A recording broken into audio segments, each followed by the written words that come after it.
তার মানে দেখেন একটু আপনি কল্পনা করেন যে আপনি কোন নবীর উম্মত, আপনি প্রসাব করবেন কিভাবে, পায়খানা করবেন কিভাবে, আপনি খানা খাবেন কিভাবে, পথ চলবেন কিভাবে, আপনি গাড়িতে চলবেন কিভাবে, গাড়িতে প্রবেশ করবেন কিভাবে, ঘুমাবেন কিভাবে, সবগুলা তিনি শিক্ষা দিয়েছেন। আমরা বাস্তবে তার আদর্শ অনুসরণ করি না, তাই আমরা মনে করি যে আমরা যতক্ষণ ইবাদত করি ততক্ষণ ইবাদত না।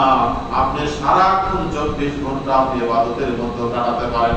আপনারা এখন বসে আছেন, বলেন যে ইবাদতের মধ্যে আছেন না নাই?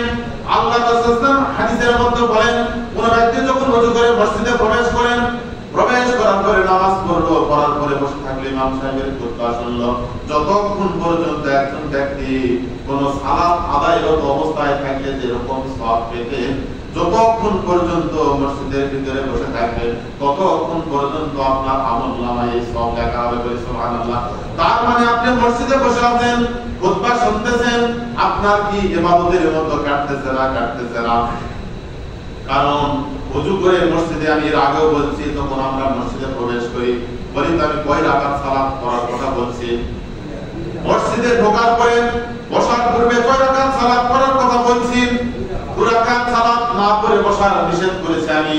দেখেন হাদিসটা আপনি পাবেন, আল্লাহ রাসূল সাল্লাল্লাহু আলাইহি ওয়াসাল্লাম মিরাজ থেকে আসার পরে ফজরের সালাত আদায় করার পরে মসজিদে নববীতে বেলালকে লক্ষ্য করে বলছে, বেলাল তুমি এমন কি আমল করো? আমি যখন জান্নাতে গেলাম, জান্নাতে যখন ঘুরে ঘুরে দেখলাম, জান্নাতে যখন আমি ঘুরে ঘুরে দেখলাম, বেলাল আমার মনে হচ্ছিল যখন আমি জান্নাতের ভিতরে যাচ্ছিলাম, আমার মনে হচ্ছিল বেলাল তুমি যেন আমার আগে আগে জান্নাতে হেঁটে যাচ্ছ। তোমার পায়ের শব্দ, তোমার পায়ের শব্দ, তোমার জুতার শব্দ, তোমার কর্মের শব্দ আমি রাসূল সাল্লাল্লাহু আলাইহি ওয়াসাল্লাম শুনতেছি।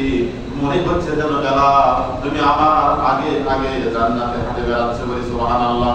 বেলাল একেবারে জড়সড় হয়ে গেলেন আর বললেন, ইয়া রাসূলুল্লাহ আমি তো এমন কোন আমল, অতিরিক্ত কোন আমল করি নাই, কিন্তু আপনি যেই দিন বলেছেন যে ওযু করার পরে মসজিদে যখন প্রবেশ করবে 2 রাকাত সালাত আদায় না করে বলবে না, আমি বেলাল আপনি যেদিন বলেছেন সেই দিন থেকে আমি এই আমল ছাড়ি নাই।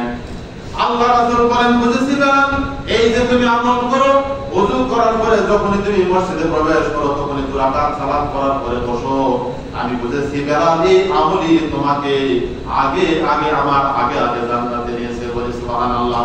তার মানে মসজিদে বসবেন। আল্লাহ রাসূল সাল্লাল্লাহু আলাইহি ওয়াসাল্লাম অপর হাদিসে বলেন, আমি হাদিসের তর্জমা করে আপনাদেরকে শোনাচ্ছি। আল্লাহ রাসূল সাল্লাল্লাহু আলাইহি ওয়াসাল্লাম বলেন, যে ব্যক্তি আমার মতো ওযু করে, কার মতো